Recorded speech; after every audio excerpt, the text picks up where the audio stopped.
Hello and welcome to Start the Beat with Sykes. My name is Sykes and this is my podcast. Before we get started, I just wanted to take a quick moment to thank everyone who checked out the last episode. If you're one of those people, thank you so much for coming back.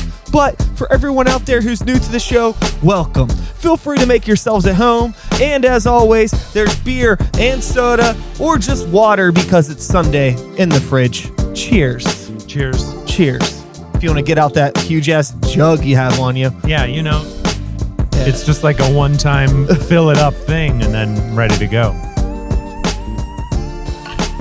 Not a bad idea. I have found myself becoming a fan of these small bottles because I'm really bad at like abandoning bottles of water. Yeah. So I just drink less. I have less. I don't feel like I'm wasting so much. Yeah. Even though most of the time, if bottles are laying around, we usually just like dump it in a plant. Oh, nice. So yeah, we do our best. Circle of life. Yes. So I'm sitting here today with the one and only Paul Haggerty. Make some noise for the internet, my friend. Hey everybody. Thanks. Oh, guys, man, what a warm welcome. So you are an artist. I'm going to pop right over to here. Let's not let's skip the bullshit. Okay. You're an artist. You're a talented I individual doing really cool graphic design. Thank you. Thank you for being on the show. I want to talk about the world of freelance art, the world of creating, and the world of being an adult, trying to do all of this chaos and chase these dreams and live this life in the midst of, everything that's going on that may be holding us down. Yeah. So, for those of you that aren't familiar with Paul Haggerty or his work, I implore you to go over to Instagram.com or just at Paul Haggerty. You can see it right here. I'll highlight it for those watching. If you are listening to this podcast, if this is an audio only thing for you, please pop over to YouTube and check us out so you could see our lovely faces. But, whatever. It's Paul_Haggerty, Haggerty. So, let's talk about this shit. What is going on? So it's just so I've been using Instagram as a way to get ideas out pretty much. So, instead of waiting for a project to come along, there's just always ideas going on in the mind. So it's a really good way just to put it out there. And if other people respond to it, cool. It's just a way to share ideas with the world. And I like to put some client work on there too, so people get an idea of what I am capable of and just like the vibe of my work. And I really, really like, everything is very stylized and nostalgic, but feels very modern and just feels very like you. I like how you're very, a lot of times you'll see like a graphic designer's portfolio of work, and it's kind of like a hodgepodge of things where it's kind of like tailored to individual clients' needs, where it's like, I just want to work no matter what I'm doing. Fuck my style. Right. But I feel like you're very much like, this is my style. Maybe you do things for clients that aren't posted that maybe are a little outside of this sort of realm. I'm sure you do. Money's money. Yeah. But I like how just unapologetically you, a lot of everything that I've seen so far of you is. Yeah, so that's great. Good job. Thanks. Well, what's funny is I don't feel like it. I feel like it's the hodgepodge in my mind for whatever reason. So it's refreshing to hear. Well, listen, you're an artist. You're not allowed to be happy with yourself. Yeah. Okay. Never. That's one of the rules. You just have to deal with crippling self-doubt perpetually. Yeah. So when did you get started with doing anything creative at all? Whether it was art or maybe music or tap dancing? I don't know. I have no idea about you. Okay. Tell me, where did it start? Okay. So it all starts back with Kev and Kath, my mom and dad. My dad had a 80s metal band when I was growing up. So I was always around music and creativity. And my mom was kind of like their manager, and they made their own merch. My dad's the one who drew their logo. What was the band? Their name was Sanction. Nice. And they were a Christian metal band. So they had that, that was going on at the time. That was a big thing back then. Yeah. So they wanted the opportunity to be able to have that cool party lifestyle without the bad stuff because they had kids. So it was kind of nice to be around it, but not be around any of the, I guess, the wildness of it, even though I was up at midnight at clubs and driving around the city to different gigs. And they had a school bus for their tour bus. I remember they went down to Kentucky for some shows. So, it was, I was always around that kind of stuff. Cool. So I think that being around that free spirited kind of just be creative, kind of like childlike creativity is just, how could it not impact me? So yeah, I just was always interested in doing something creative.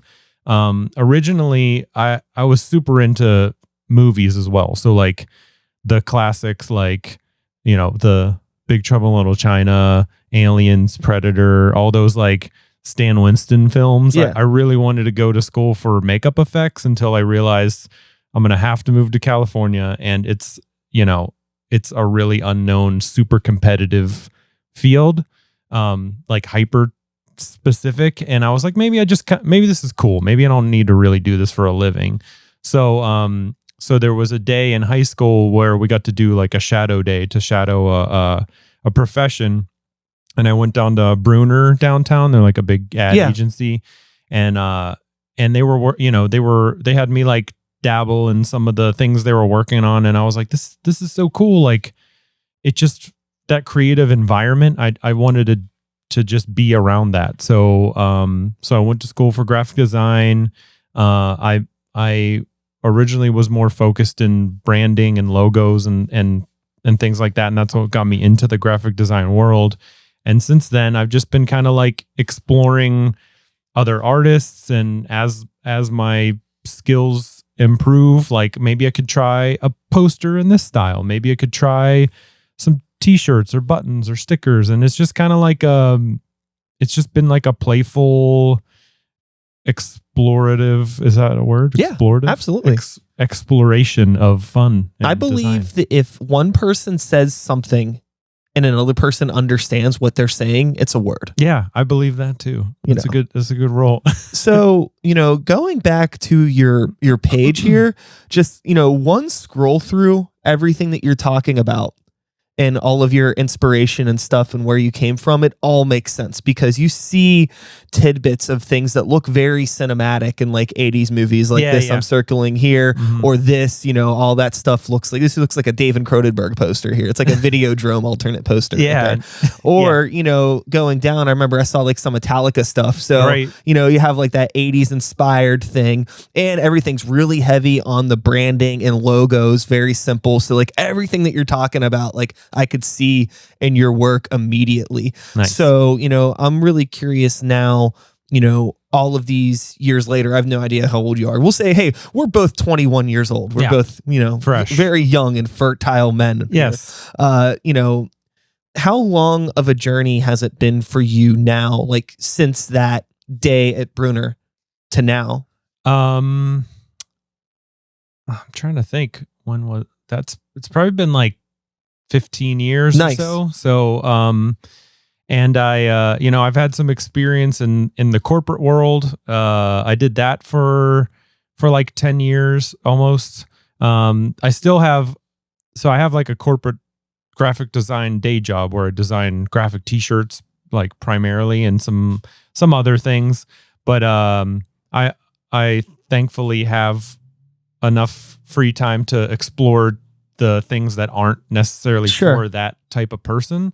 So that's mainly what all of this stuff is all the fun things that I wish I could be working on. I understand. So is that maybe play a bit into the role of like you not having like an official like website that's like my own, because it's like, well, I already have a fucking job and I'm already doing this. And like, this is kind of like the fun stuff. Yeah. Exactly. And maybe there's even a part of you that doesn't like want it you don't need it to be, but maybe you also don't want it to kind of like overtake your life, because I imagine, you know, there's a thing where, you know, I imagine this is your passion. I think you're very passionate about it. Yeah.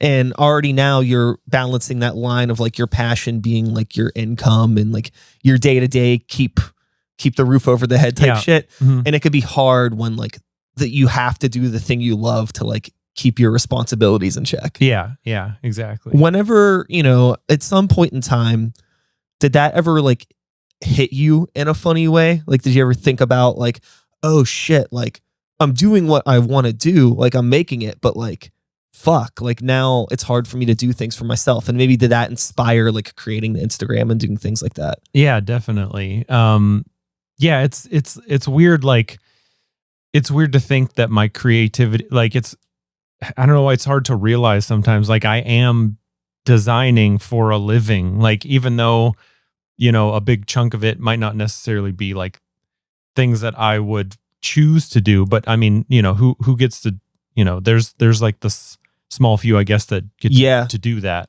So yeah, it's a weird thing. And I imagine too, because like I'm in a similar position as you, where like, you know, I do a lot of graphic design in my day job too, and I'm doing things that like I don't really give a fuck about by any means. Yeah. But like it's nice having that buffer between me and the client.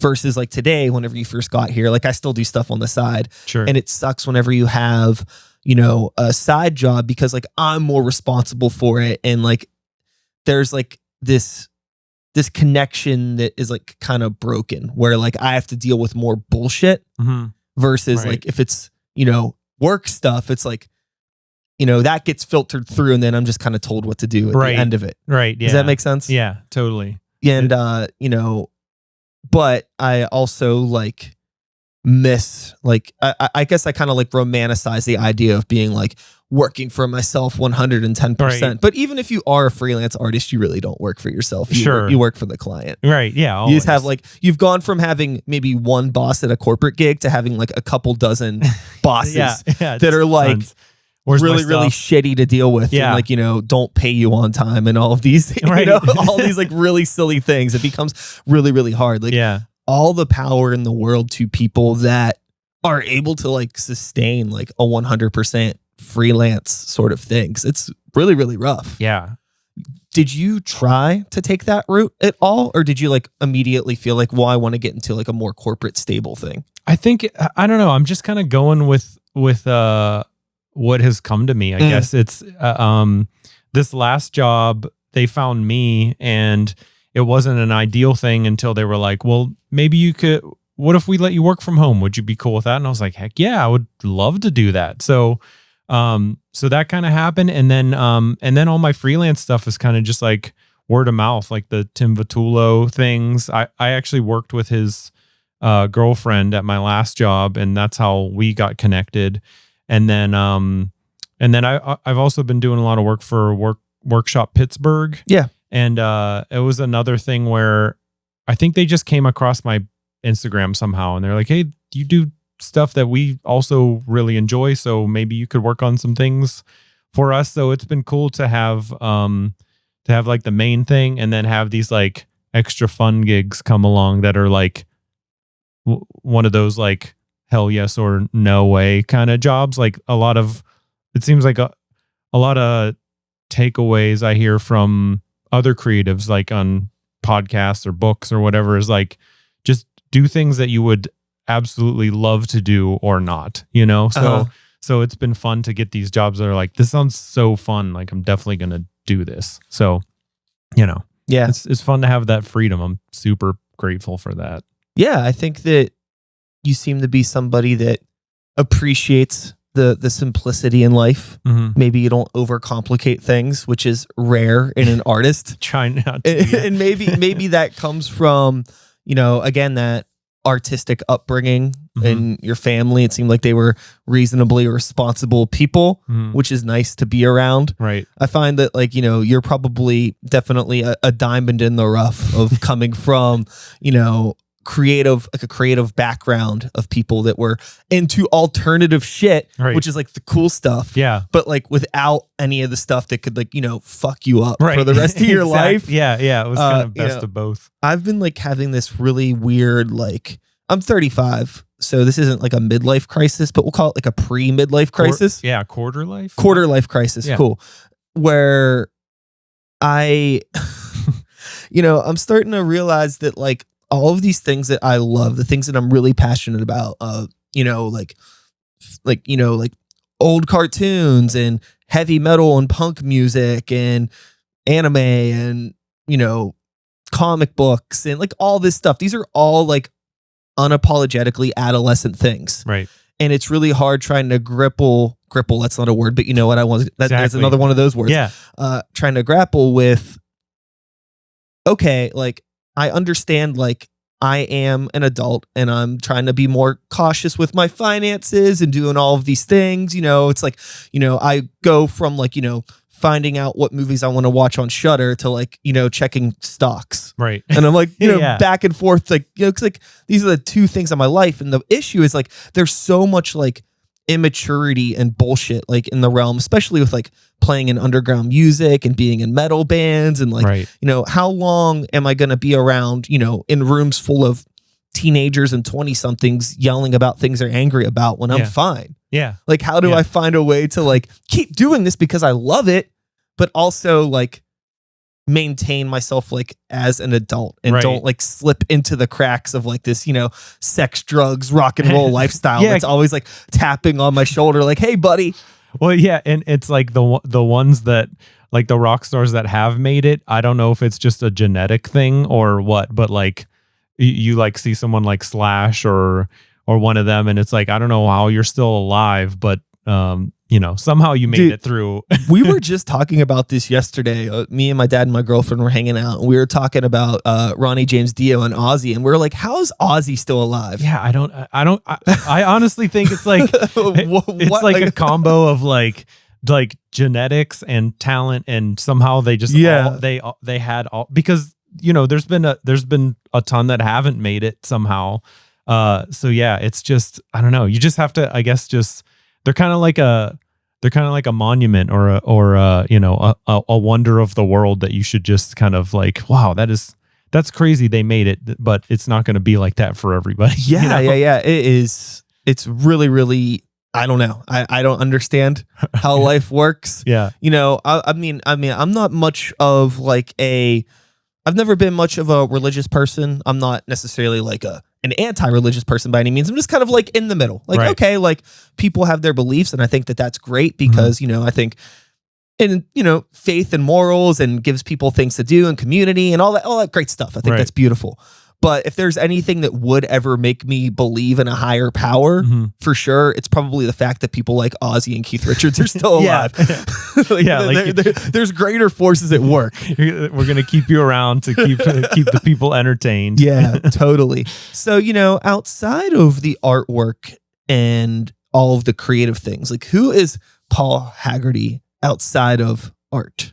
So I'm also a dad, nice, and a huz. So, so I have a 6-year-old daughter, and my wife is also an artist. She's like I don't think there's anything that she hasn't been able to do like expertly. Like I don't know what the talent is there. Like I feel like I'm like pretty good at what I do, but she paints, she does jewelry, she does like sculpts. I don't know. It's just, she's just like we're currently like working on our house right now, which is, we've been using the time at home to get all these projects that we want done. Yeah. So we got a house like 2 years ago. So we've been like slowly renovating it, and just like the like vision she has for the interior stuff. Thankfully we have like very similar styles when it comes to that. So we like groove really well with that. But yeah, it's just day to day,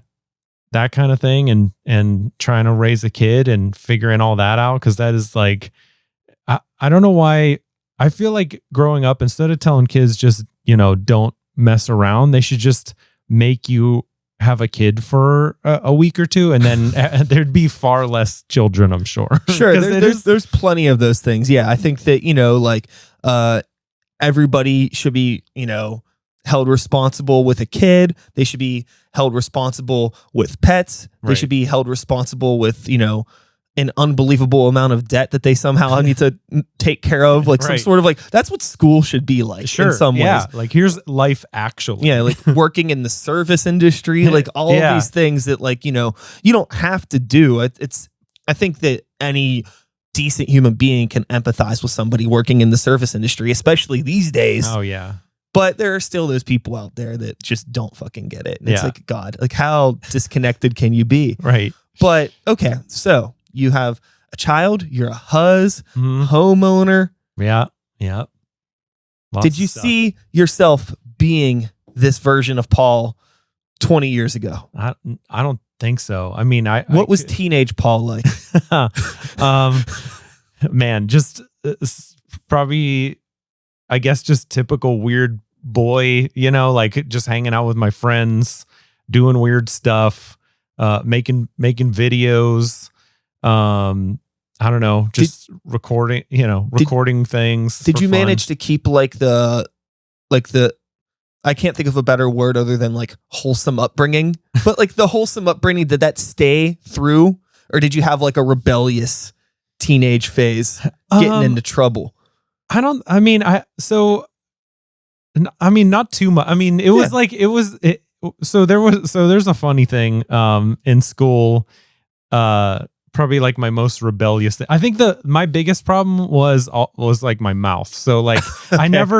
I could never be quiet, and I could never stop joking around. That was which I still I don't necessarily want to lose it, because I feel like it's just part of who I am. If I can rein it in at the appropriate times, maybe. But yeah, that was my biggest thing, was just I always was it was that, I don't know why, that authority thing, just I always wanted to just mess with it. And it's probably the creative aspect of my personality. You got to push boundaries as a creative in some way. You can't be afraid to try something if you want to try it.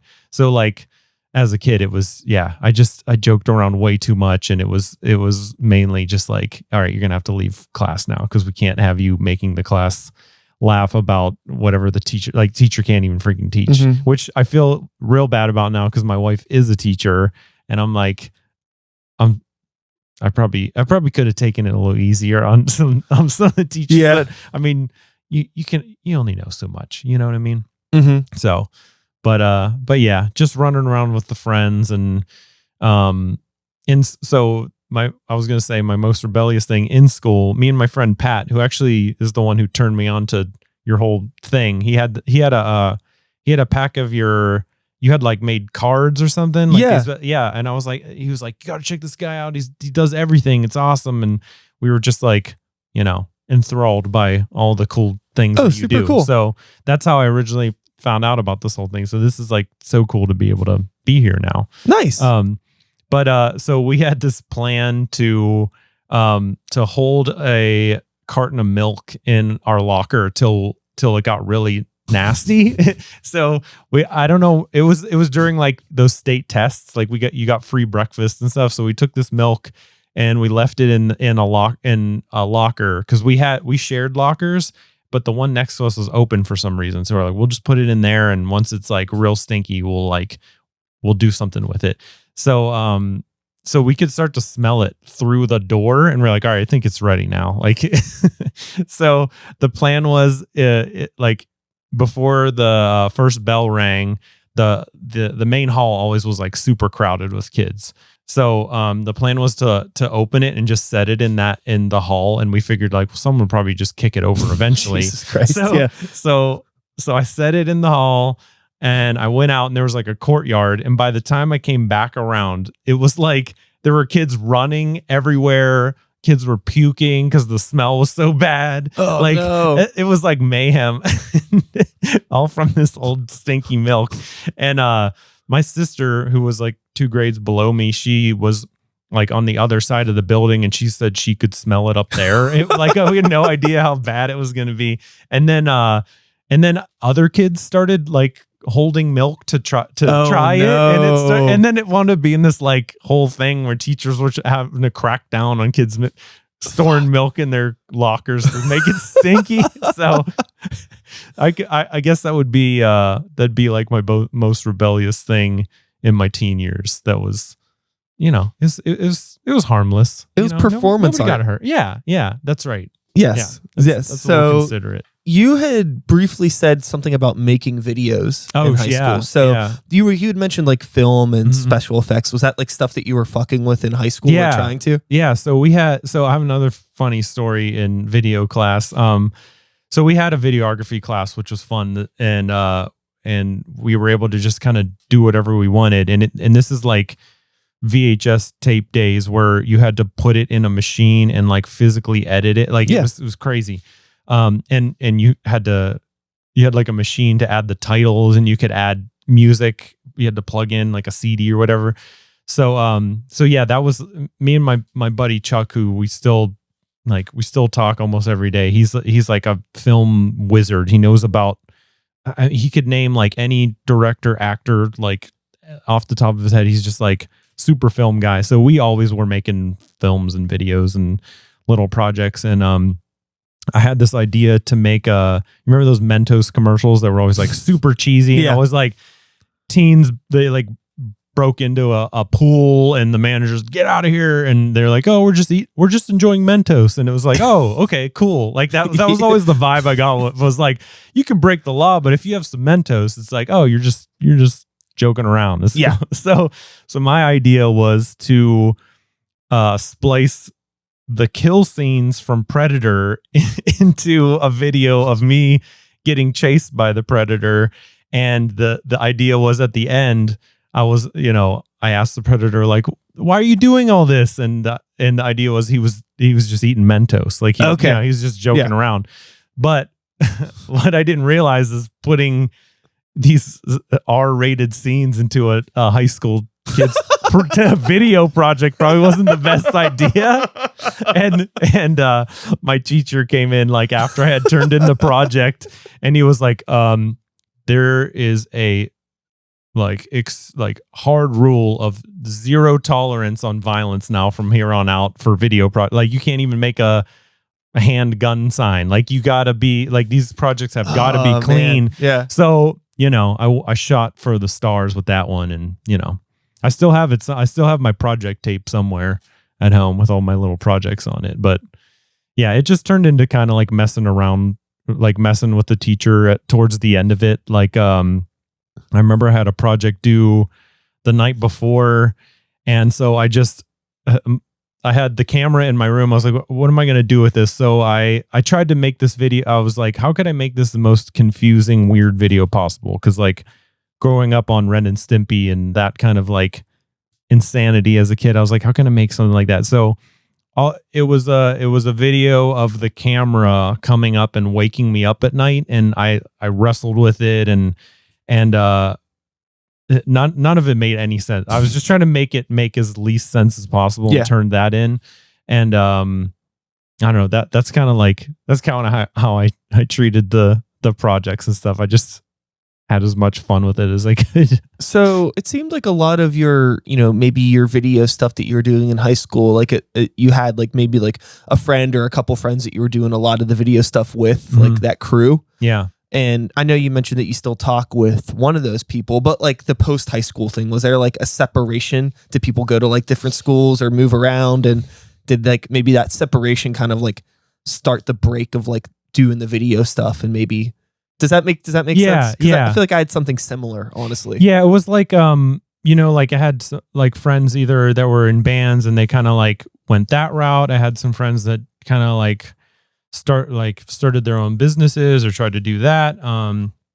So yeah, like college was, so I like was trying to figure out what to do in college, and thankfully like CCAC was cheap enough to get like the core stuff done until I could kind of figure it out. Cause I still didn't know, like it's weird. It seems like only now are people discovering that, like a digital creative job is kind of like something you can have a career in, because when I started in high school, people didn't even, like, the guidance counselors, they didn't even know what that was. Like we had a computer art class, but it was real, basic stuff.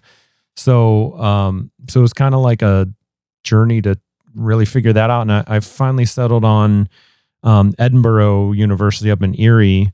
My wife, we went together. She got her teaching degree there because it's a really good school for teaching, and their graphic design program was pretty good for like the price too. Because I didn't want to go to like a SCAD or something and have this like insane debt that I have to pay for the rest of my life. So yeah, just like I got to focus on that more, and all the other stuff was kind of just like, I didn't have time for the fun stuff because it was like school and work to kind of like be able to eat at the time. Totally. So yeah, it seems so wild that, the timing that you start college is so inconvenient, because it's like the most like confusing 2 or 3 years. It's right. It's like, you lose, a lot of people lose their entire friend groups. Right. They're moving out of their home. They're going into different cities, and like everything that they thought that they knew about life is thrown out the window. Yeah. Like that summer, like that senior year summer, everything changes. And you're like, you're still very much a kid. Like if you meet an 18-year-old now, you're like, why did I think I was an adult? Like that's like a kid that can drive. Like that's about it, Sure. Sure. I always think about like, some of the dumb shit that I did when I was like, 16, 17, 18 years old. And now I'll think about like, oh, those are just kids. They're not doing anything. But then I'm like, wait, no, I was an asshole when I was that age. And I was, and it's not even like yeah, you're a kid, but also like I knew goddamn well what I was doing too. Like, it's not like, oh, like I'm just a dumb kid. Yeah, it's like no. What's this gonna do? Like, you know what's gonna happen. I know very well what I'm doing. I'm just, you're kind of like, you almost feel like invincible. Right. Yeah. To a certain point at that time. Yeah. You have no, at least like it's hard to have any idea of like what I do now is going to matter in a year or a few years. You're just in, which is kind of, it's been kind of awesome to have a kid around, because a kid is so just in the now.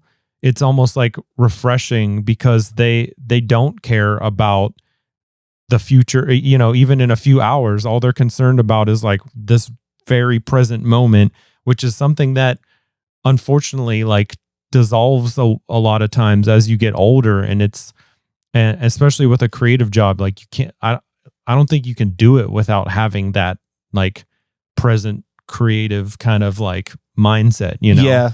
So yeah, I've had like a lot of issues with that, worrying about the future and just like living in the moment. I find that it's really easy to worry so much about the future that you forget to even live in the moment, and you forget to appreciate what's happening while it's happening. Like, countless live shows that we've played where I'm like stressing about getting there on time, getting everything set up, getting our stuff, because we have like a really over the top live performance, and like projectors, lights, costume changes, dumb shit. But it's a lot to manage, and it's fun when it works. But I'm thinking about everything up to we start playing, making sure it works.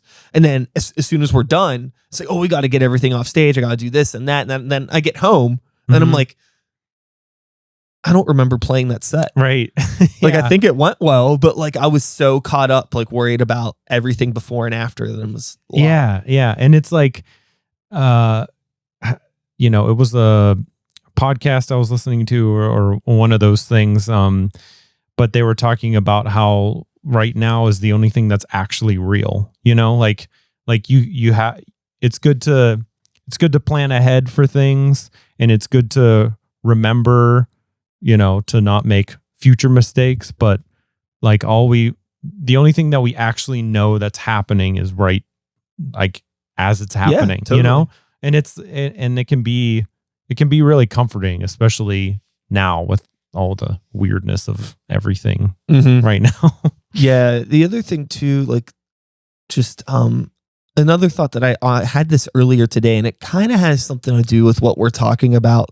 Maybe not, but either way, it's relevant. So it's about like art and working on pieces. And maybe you've dealt with this where, so like now I've put myself into a position where like I have a lot of time to work on projects and, like more time than I've ever had. Mm-hmm. But now instead of like giving myself more time for myself, I'm putting more time into the same projects. And I think I'm starting to like overwork the dough. Yeah. In a way. Totally. Where like I think I'm thinking too much and I'm getting too lost in things that don't matter. And like I was working on like an album jacket design for my band. We finished our album. Cool. And I'm like, do I need to tighten up these lines in Illustrator? Do I, and like, I'm just like all of these things where like 2 hours later, I like compare what I had to what I started with. And I'm like, this looks like shit. I just spent 2 hours making this look worse. Right. It was fine a week ago. Yeah. Just stop it. Right. I could have spent that 2 hours like watching a movie with my girlfriend or just, anything else, anything not art related. Like it's okay to have free time and not throw it at like art. Right. That's, I think like the beginning of this pandemic, I think that's what happened to me is I was the same thing. Like I was like, oh, I have all this time to work on stuff. So I think I just overworked my brain to the point where I was seriously like just totally stressed, like anxiety, all that stuff. And, I was like, I'm not having fun anymore. Like, even though I really enjoy art, I'm not just like having fun without any sort of, I don't know, like any other benefit than just fun, like it shouldn't feel like a waste of time. Cause it's, you gotta have that, like you said, just like watch a movie or I don't know, just enjoy other things other than like trying to stress over like the details of where, like how far over a letter should be or whatever. Yeah. Yeah. Don't get me started. Dude, it's so funny because like I try to think about when I like felt the most productive and the happiest. Like when was that time? Because that's what I want. Like that's what, and it's like, that would have been 10 years ago when like my full-time job was working in this warehouse just selling printer supplies. Right. So like 40 hours of my week, like I couldn't dedicate to anything. Right. But like I went home and I would work on stuff for a few hours a night. I didn't like overthink it. I was just, okay, like I didn't even have the time or the luxury to overthink it. So I just kind of like do things. I live in that moment that we're talking about. Exactly. It gets done. And it's not like the music that I share with people are like, oh, it sounds like you could have worked another 3 days on that. Yeah, they have no idea. Like, cool. Yeah. Yeah. I try to, like me and my wife, since, we're both creative, we talk about these things, and something that like always resonates with us is not being too precious about anything. Okay. So it's like, it's good to, put that time and energy into a project. Like you want to give it your best, but also it shouldn't feel like so precious that it's like, oh, if something happens to this, I can't, like there was a really cool interview with Tom York of Radiohead, and he was talking about making that the Suspiria album music, and someone like that at that like alien level creativity, I don't know what that is, but his thing was like, I'm always ready to throw it away. Like if I get to a point where I'm just like, this is just not where I want it, I just throw it away and start over. And it was so cool to hear someone like that talk about that. So I try to remember that when I'm making things. Like, if you gotta scrap it, whatever, like who cares, like that's why I've always been into that kind of like, it's more like the mentality of the rock and roll lifestyle rather than like you said, like the drugs and all the other crazy stuff that happens with it. Cause there's like a cool like whateverness about it that they have. And I feel like that's like, when you're in that mindset, that's usually when you create the best stuff. When you're just like, whatever, I'm just playing. I don't, I care enough about it, but it's not like, if it goes away, that's cool too. Yeah. I think that there's that you have to be willing to, shake hands with failure. Yeah, exactly. And just be friends with it. Yeah. Like, it's just understand that it's part of the process. Yeah. Like, if you think that every single thing that you're doing should be perfect, yeah, then you have another problem outside of not being able to be creative. Yeah. Because all of the best things that I've done have been the things that I don't really think about it until like, I'm like, oh shit, like I just wrote this song, or oh shit, like this picture turned out really cool that I drew.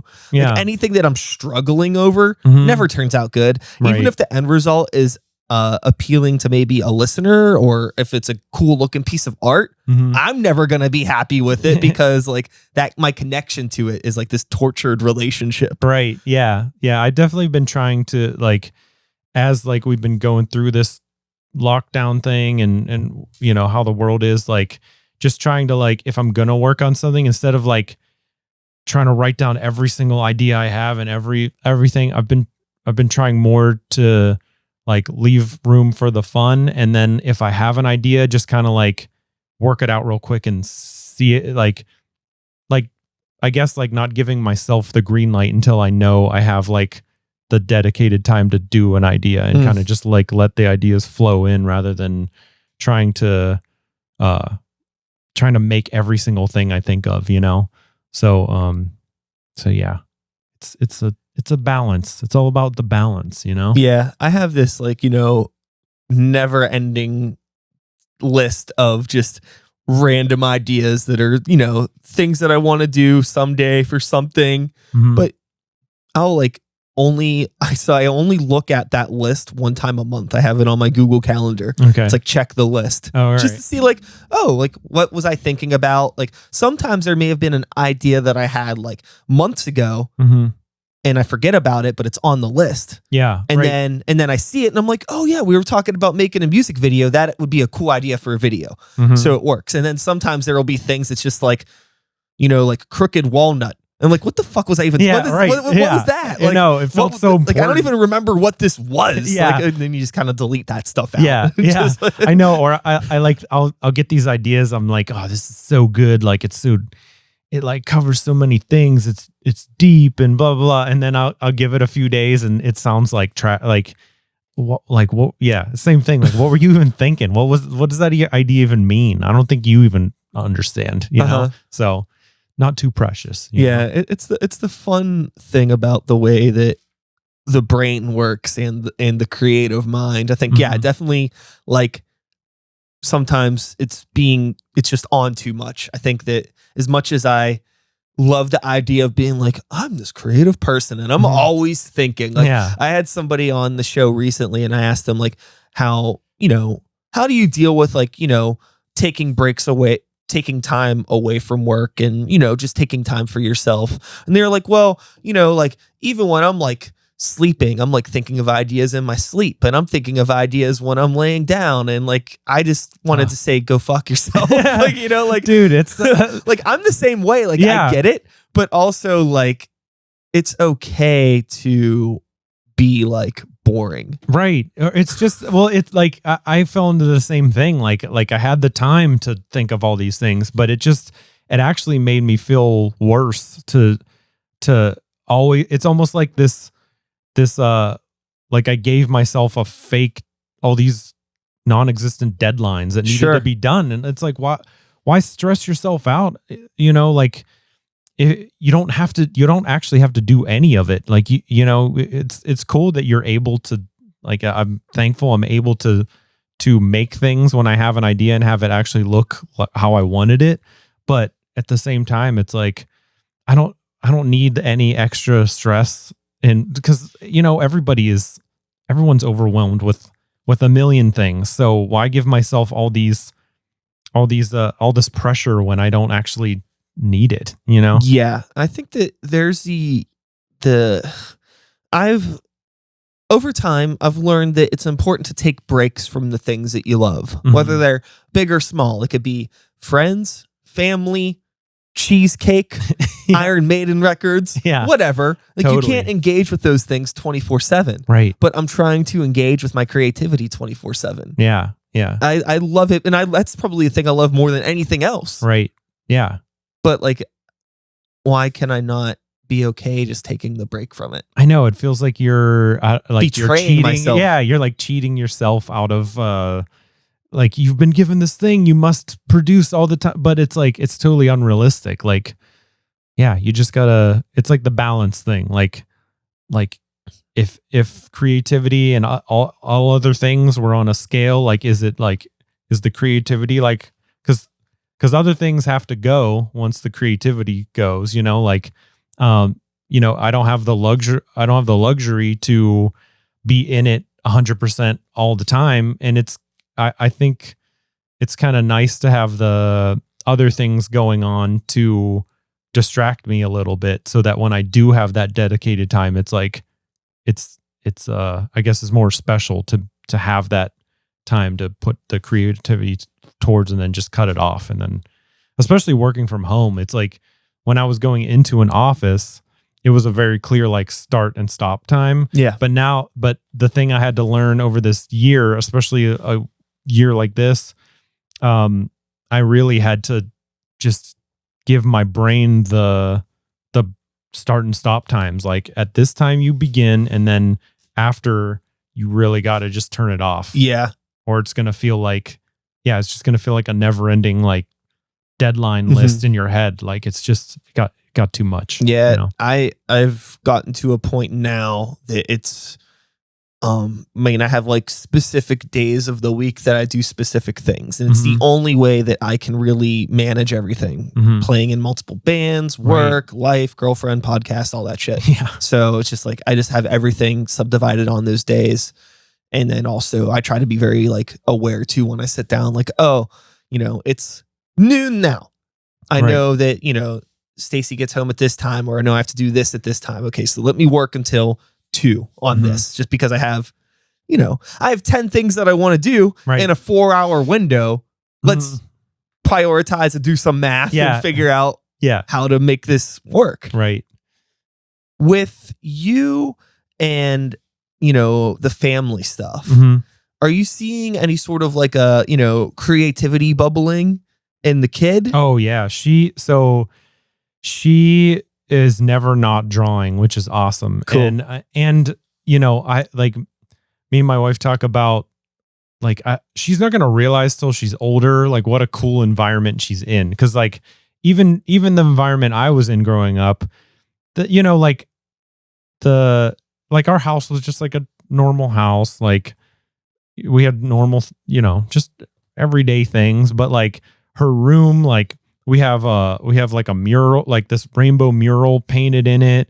The ceiling is like this purple with holographic glitter in it. Like, like we're like trying to make our space like as cool as possible. Like there's cool posters, there's like artwork, like both of us are artists. So yeah, it's cool to see her interested in that stuff, but I don't ever suggest any of it, because like the last thing I want for her to feel is, you gotta be like, we're artists, you gotta be creative. It's kind of just like, I'm just waiting to see like what she's into. Yeah. And then I'm just kind of like, oh, you like that?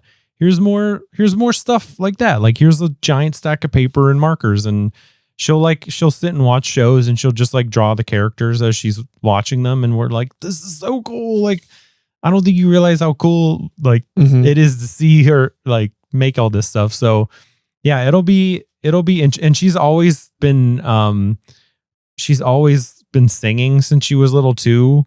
Like, I don't know if it's just like a parent thing that I'm saying, but like my kid always did this, but she's always like when she goes to bed, she usually is just singing, making up songs till she falls asleep.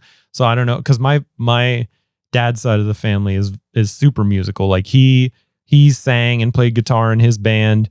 His brother plays, my uncle Gary plays like 8 instruments, and he's been in a band. Like everybody has some sort of like, my younger brother and sister, they're super musically talented.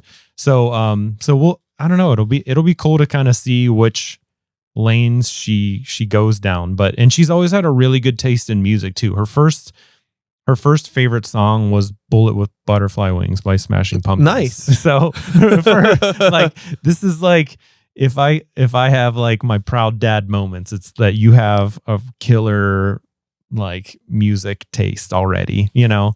She loves, like, we made her a Spotify playlist, and it's like Smashing Pumpkins, Fleetwood Mac, Bon Iver, Radiohead. Like she likes Lana Del Rey. She loves like good stuff. So yeah, she'll be. I was always like jealous. Like I grew up liking music, but I was always like, I had those friends that were like, seemed like they were just 10 years beyond. Like in high school, I had friends that were into like King Crimson and you know, sure, like just like deep stuff, like progressive stuff. And I was always like, why am I not like, I feel like I'm not like getting it. I feel like they're just on like another level with it. So I don't know. It's like, for me, the proud dad thing will be like, you're going to have you're going to have cool taste in music and creative in some way. So yeah, it's been cool to nurture that side. Yeah. I think that, you know, so I was like disconnected from my dad for about a decade. Okay. And just recently we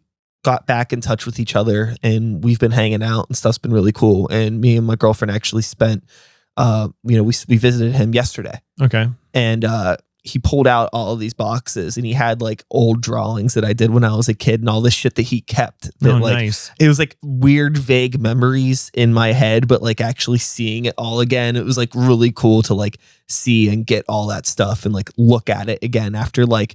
It was like funny because like I'm going through all of this shit, and it's like, oh, here's like, you know, a flyer for a Testament concert, and here's like Mortal Kombat trading cards, and here's like, you know, a Ninja Turtles stuff, and like it's like I haven't changed at all. That's awesome. Like, you know, it's like the time capsule DNA. It's like there's like some like magical force, and it's like everything that goes into this box will become Brian. Yeah.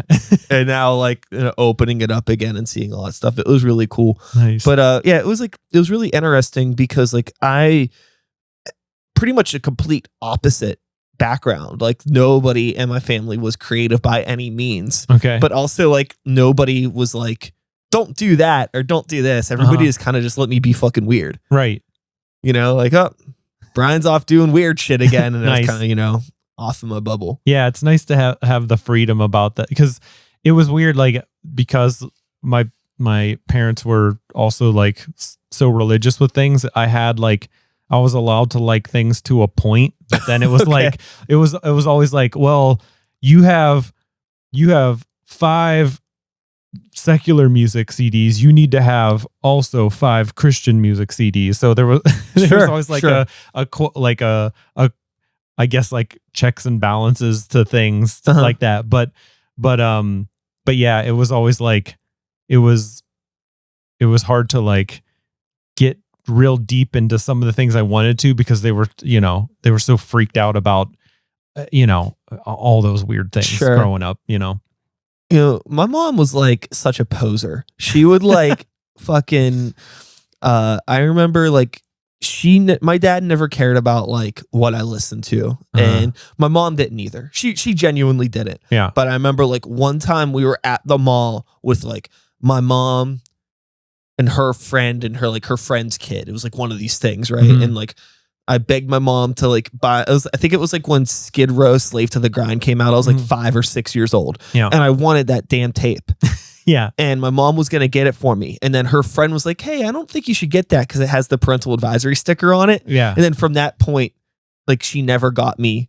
Like she was always like, you know, wouldn't let me get, you know, parental advisory things. Right. Like, but only if like the people were around. Like if nobody was around, like it didn't matter. Dude, same. Like, and I was like, what the fuck? Well, dude, I had the same thing happen. Like my you know, my parents were like real strict about the things they were strict about, but then I remember finding Appetite for Destruction tape in my mom's stuff, and I was like, "Hey, what's this? Like, can I like what the like can I listen to it?" And it was like, "Yeah, it's cool." Like it my mom was really into like Aerosmith and Guns N' Roses and that stuff. Yeah. And it was like and my dad was into Kiss, like real heavy, and it was always like they were cool with it until, I don't know, like I guess they were like, well, maybe this isn't a good idea, but it was like too late. I was already super into it. And then, I don't know. They're just trying to figure it out, I guess. Yeah, totally. And it's like, it's one of those things too, where it's like,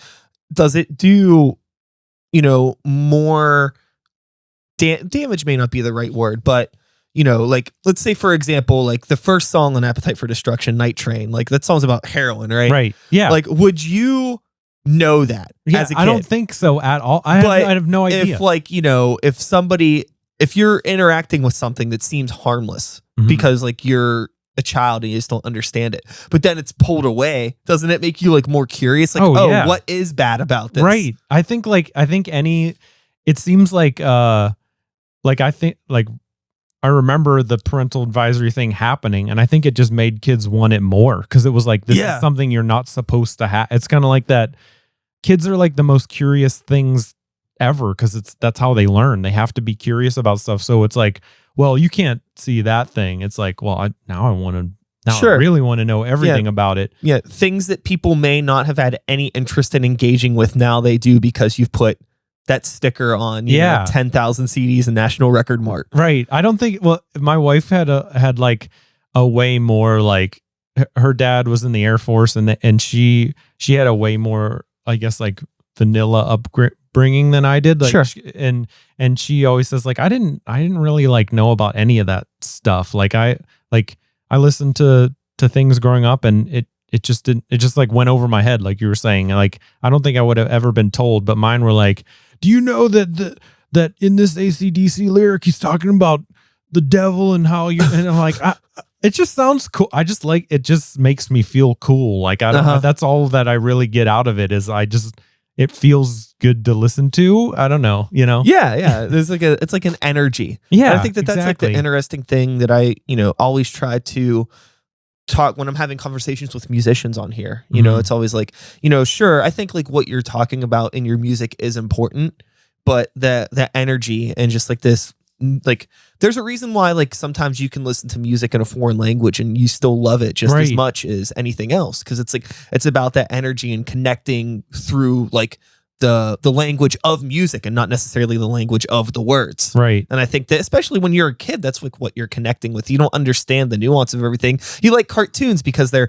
bright and colorful and fun and like, characters laugh so you laugh. And music, if it's like loud and big and energetic and like it makes your little your little self do a little kid dance, it's all goofy. That's still how I dance. Then of course that's it. Right. I think I connect a lot with music. Especially like when designing, like I gotta like, someone asked me there, I did another podcast with Very Local Pittsburgh and they asked me, like, what's one thing I have to have like during designing, and music would be number one. Cause it's like you said, it's like, the emotion it puts you into, like I feel like I'm a very emotional designer, you could say. Like I try to empathize with the client so that I can really like feel. And I think that's like, like you're saying, the connection to music. Like I like to feel those feelings, and that's mainly what it is. It's like a feeling, like I love Wes Anderson films because they have a real feeling to it. You know what I mean? It just is like, it's like this happy, sad, nostalgic, campy, it's almost like hard to place, but it's definitely like a feeling you felt, I think the thing about Wes Anderson movies is like, it's life. And I think some people kind of like to watch cinema to escape reality. Yeah. And I feel like there's no real like escapism in many Wes Anderson movies. It's just like, it's like an amplification of reality, right? Because it's very hyper stylized. Yeah, and, like, exactly. The world would not be like this. Like, like the Royal Tenenbaums would never exist in real life. And right. the life of, there's no Steve Zissou would not exist as much as I wish it would happen. But they could, but just like a very more muted version of them. Yeah, it's definitely, it's like it's that like I'm definitely like with me and my wife, like I'm definitely more of like the more positive, like optimistic, and she is like a nice balance to that. But what I love about it and like the Wes Anderson kind of feel is, like you said, it's real life. Like like real life is happy and also very sad. Yeah. Like, and I don't think things feel real when they're unbalanced like that. Like Radiohead music, for example, like it feels like real emotions, because it's like some things feel really optimistic and upbeat, and then other stuff is just like that bummer feeling that everyone also experiences. Like everyone experiences both of that. If you shut one off, it's not, I don't know, you're not in reality anymore if you're shutting one of those emotions down. So yeah, I don't know what I was saying about that. Just emotions and feelings, and it's good to feel it all, you know? Mm-hmm. Yeah, I think that, you know, and then just kind of tying this a background, I think, like, you know, in terms of like kids and interesting minds. I mean, like, see, in a way, I think there's like your curiosity never stops, but you can really like pull the plug on curiosity on someone at a very early age. Right. And it's like, what good is that doing anybody? Right. You know, so luckily I was in a position where like I was just kind of left to my own devices. Yeah. Unless, you know, my poser mom didn't want to get me a Skid Row CD Yeah. because, you know, her friend thought it would, you know, ruin me. Yeah. I remember convincing my mom to let me get the Limp Bizkit CD because it was at Walmart. Hell yeah. And it was the clean I was version, like, I was like, Mom, they took all the swear words out. It's fine. I can listen to it. And it was like so much lamer. Like, I don't want to hear the edited version. I want to hear Fred Durst say what he feels, you know? Yeah. That censorship is so silly to me. Totally. Because like you know what word is being implied. Right. Or if like it's a photo, like, you know, there's a nipple under that square. Exactly. Like, who are we kidding here? It's real life, you know what I mean? And, yeah. And it's like, I get like why some people would want to censor those things. But for me, like when Cardi B releases the most ridiculous song she wants to, I love it because it's like, she's expressing the freedom that we luckily have here. Yeah. Like, we can do that. Like, Yeah. she's an example of, guess what, guys? Like, we can have fun. You can have fun and you can be free to do stuff. Like, Yeah. that kind of stuff has to happen, or you know, or we're going to feel like we're living in Quaker Village again. For sure. I feel like there's like people that like overanalyze things, like, you know, a Cardi B song, and Right. it's like, you're missing the point. Yeah. This isn't high art. This Right. isn't meant to be some sort of a like serious statement about, you know, womanhood, but Yeah. it is actually a serious statement in terms of like, oh, we have gotten progressively this far that we can do this and we can have fun and we could just be ourselves and just. Yeah, it's very animated. It's very silly. It's a hyper exaggeration of real life. You know what I mean? Nobody needs an actual bucket and mop for Cardi B. Okay, Yeah. It's an exaggeration. It's a Right. joke. It's comedy. Exactly. And like those are the same fucking people that don't get that will be like, oh, you can't joke about anything anymore. Why is Dude, everybody so serious? It's so terrible. It's like it's like Comedy's dead. Yeah. Because I can't watch Joe Rogan. I know. Yeah. Go fuck yourself, dude. Like, it's fine. Yeah. It's like, well, it's keeping those conversations alive. Like it's way more dangerous for everyone to just stop talking about something and as if it doesn't exist, when it's like, we clearly know these things are around. So just let people talk, like, embrace it and just feel it out. You know what I mean? It's a lot easier to be like, la la la. I don't want to hear any bad words or bad things. I just want to live in my happy bubble that I've created. But like, that's not real. Yeah. Like, you gotta, if you don't like it, fine. But like, you can just go live your own life. I remember being very, very young and like asking a family member, like, who decided what swear words were swear words? Like, why are these words bad? Mm-hmm. And like, I understand it's like kind of a social thing, right? Like, you know, like, but it's just a word, right? And like, I mean, I have a potty mouth, so maybe like I'm trying to I've been spending the past 30 years of my life trying to analyze why I feel the need to say, piss and shit and all the time. Right. But why are those words bad? Because it goes back to like our thing with like a word that's made up, and I understand what you're saying. Mm-hmm. Those made up words, like whatever I said, like gripple or gripple. That was one. It's like, what?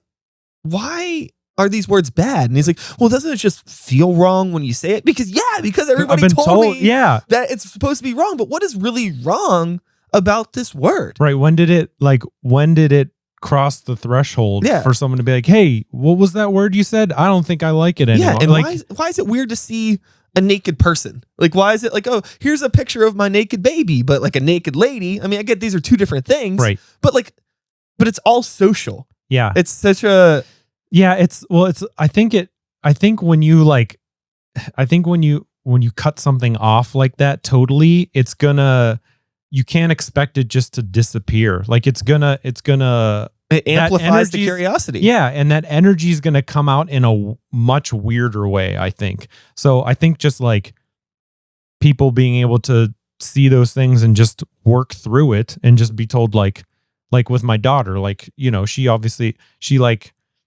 she sees something and giggles about it or whatever, like, like a butt on a cartoon or whatever. It's like, it's just a body, you know what I mean? Like, that's just what human bodies look like. It's just, I don't know. It doesn't need to be a weird thing. I think people make it weird instead of just, that's why it seems like Europe has a much more chill vibe about all of that, where it's just like they have the nude beaches and I don't know, people just seem more like loose and naked over there for whatever reason. And it's not like it doesn't seem like it's making them worse, No. I don't think they're operating at a lower level than anywhere else. It's just kind of like, but it's funny if the world or if America wasn't as tied up, I guess, in some ways as it is, and so like overly sensitive about things, right? We probably wouldn't get a Cardi B. Exactly. Yeah, that's probably true. We probably would getting something totally different. Yeah. But it's like the restraints probably cause those creative people to do the things that they do, Normally. Yeah. Normally. Isn't it? Somebody said recently on here that like they view creativity as like a series of always like trying to solve problems and like, like what is something that I can't do and how can I do it? And like, there's like some conversation happened with Cardi B where it's like, how far have things been pushed? And what can I do that to push this in the furthest way possible, but still be like, daytime TV friendly Cardi B. Right. Yeah. Well, it's fun. It's like, I guess it just goes back to the freedom we have here and how cool it is to be able to do whatever we want to do. And I guess you do need that, that ultra safe side to be able to be as creative and crazy as you want. Absolutely. So it all balances itself out, Yes. Like what you like. Absolutely. So before we wrap up our conversation here, is there anything that you would like to share with the internet or with people, aliens, humans, dogs, cats? I think like empathy is the key to all things. If you can really feel what someone else or anything else is feeling, it's just, I don't know, it's a better way to be because, I don't know, it's good to hear what other people have to say and good to feel what other people have to feel. And it gives you perspective. It gives you more than the perspective that you have. It opens it up a little more and you can, I don't know, there's so many good things that come from that. So I would say empathy is the key, I agree. Yeah. Hell yeah. Well, with all of that being said, I'm going to do my outro and then we're going to wrap this son of a bitch up. Cool. All right. Sounds good. Cool. And that is all, folks. Thanks so much for being here. One more time, Paul Haggerty. Oh, hey. Yeah. Hey, that's anytime. You're gone. Hey. I'll be back again. And let me fix this microphone so I can face you. I'll be back again in a couple days with another episode. Same time, same place, same channel. You know the drill. My name is Sykes. Start the beat 2020. Woo, woo. Thanks for listening. And we're done. That is a podcast. Sweet.